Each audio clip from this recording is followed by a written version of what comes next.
So, Nay, napakataas po ng lagnat ng anak ninyo. So, ang dahilan din po ka ng kanyang pagsusuka is dahil may UTI. So, pakibawas-bawasan na lang po ang pag-inom ng soft drinks na pagkain ng mga chichirya. Hindi po siya nagchichirya sa soft drink. Ay, pero yun po yung sinasabi dito sa may UTI po yung anak niyo. Saka meron po siyang sipon, saka ubo. Bihira rin pong lumabas ang anak ko. Pero yun po yung Pero kapag ano po... Hindi kayo na mag-doktor. Mas marami pa kayong alam sa akin. O, ito, suot nyo. Mrs., kinalulungkot ko pong sabihin, pero napakalala na po ng cancer ng inyong anak. Stage 34 na po. Dok, Oh, bakit, bebe? alam niyo po, paglaki ko, gusto ko rin pong maging doktor kagaya niyo. Oh, ang sweet naman. Pero hindi ka nalalaki. Okay, simulan na natin ang operasyon. Okay, dahan-dahan lang sa paggupit. Ay, may naputol na ugat. Ang tanga mo kasi, kaka-cellphone mo yan. Hoy, pakiabot ka ng scotch tape. Scotch tape nyo na lang to. Tanga nito eh. Mrs., ready na po ba kayo magpa-ultrasound? Yes po, Doc. Sige, higa na po kayo. Oh, ayan po yung anak ninyo, oh. Ha? Napakalasog po at napakasigla po ng anak ninyo, ha? Aba, marunong na po kagad tumakbo. May meeting nga pala ako mamaya. Anong oras na ba? Ay, wala nga pala akong relo po. Oy, Doc. Mrs. Kidili, kamusta na po? Okay lang, Doc. Magpapacheck po ba kayo ngayon? Ay, opo, Doc. Ilang months na po ang baby? 9 na po. 9 months na. Pwede, Gusto niyo pong hawakan? pwede po ba? Ay, sige po, sige. okay lang po. Nasipa po siya. Ang lakas po sumipa, ha? Aray, magkago ka. Ano po ang sakit ng bata? Ay, malay ko, Doc. Ikaw ang doktor, ah. Ay, oo nga, ako nga pala ang doktor. Ay, wait lang po, ma'am. Bebe, anong nararamdaman mo? Wala po. May masakit ba sa'yo? Wala rin po. Ay, so okay ka na. Hindi pa po. Ay, ang gulo makausap. Ay, wait lang. Umubo ka. Ay, ma'am. May ubo po ang anak ninyo. Ay, ano po ang dahilan? Siguro po kakasilpon niya yan. Daw po, Mrs. Corimo, magpapacheck up po ba kayo? Siguro magpapamassage ako. So, na siguro to eh. Siyempre, ospital to. Magpapacheck up. Ay, mapagbiro po pala kayo. Sige po, upo na po kayo. Nandito sa upuan.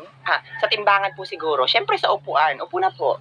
So, kumusta naman po ang baby? Malakas po ba siya? Abay, malay ko, Doc. Kailangan po bang malakas? Wag po kayo mag-alala at ilalabas ko po sa matres ko at pupusapin ko po araw-araw. Nasikmuraan ka na ba ng isa? Ano sabi mo? Ay, sabi ko po, nakatikim na po ba kayo ng mura? Kasi maganda po yun kay baby, oo. Ang gigigil ako dito. Okay na po, Mrs. Corimao. Pero pwede rin po ba kami kayo makuha ng dugo? Magagawa lang po kami examen.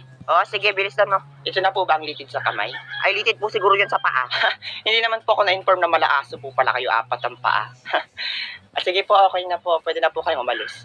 Mada po ako sa ano. Ay, kabayo! Oo, tanga-tanga. Ay, Mrs. Corimao, okay lang po ba kayo? Ay, okay lang. Nagpupush up lang po ako dito. Mga agasan ka na't lahat, piluso po ka pa rin. Hinayo. Hello po, Mrs. Corimao, magpapacheck up po ba kayo? Magpapamassage po siguro ako. So na siguro to eh. Siyempre, ospital to, magpapacheck up. Mapagbiro po pala kayo. Sige po, upo na po kayo. Asan dito? Sa upuan? Sa timbangan po siguro. Siyempre, sa upuan. Upo na po. Ganyanan ha. So, kamusta naman po ang baby? Malakas po ba siya? Abay, malay ko, Dok, kailangan po bang macho ang baby ko? Ay, wag po kayo maglala, hihilahin ko po sa matres ko at pagpupushapin ko po araw-araw. Nasikmuraan ka na ba ng isa? Anong sabi mo? Ay, ang sabi ko po, nakatikim na po ba kayo ng mura? Maganda po kasi yung kay baby. Nung gigigil ako dito. So, okay na po, Mrs. Corimao, pero pwede rin po ba namin kayo makuha ng dugo? Gagawa lang po kami examen. Siya, bilisan mo. So, ito na po ba ang litid sa kamay? Siguro sa paa yan. Ang tanga nito. Talaga, malaasa po pala kayo. 4 ang paa, walang kamay. Yan, okay na po. Pwede na po kayong malis. Mada po ako sana. Buti nga. Tatanga-tanga. Ay, Mrs. Corimao, okay lang po ba kayo? Ay, okay lang po siguro ako. Nagpo-push up lang po ako dito, Dok. Maaagasan ka na't lahat, piloso po ka pa rin.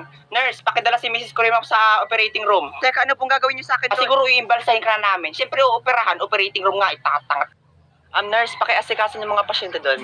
Okay. Hello po, hello po, ma'am. Teka, buntis po uli kayo? Ito pa rin po yung dati. Ano? Di ba nung nakaraang 9 months pa po yun? Oo nga po. 18 months na po siya. Ano yan, dinosaur? Sige, ma'am, iri lang po, iri lang po. Sige, ma'am, iri lang. Yeah. Ito na po si baby. Ay, ang daming dugo pagpaga natin. Dok, yung anak ko! Ano, bakit kantong itsura nito? Doc, cute po ba yung anak ko? Gusto niyo po ng real talk? Sige, Doc. Mukha pong homo sapiens.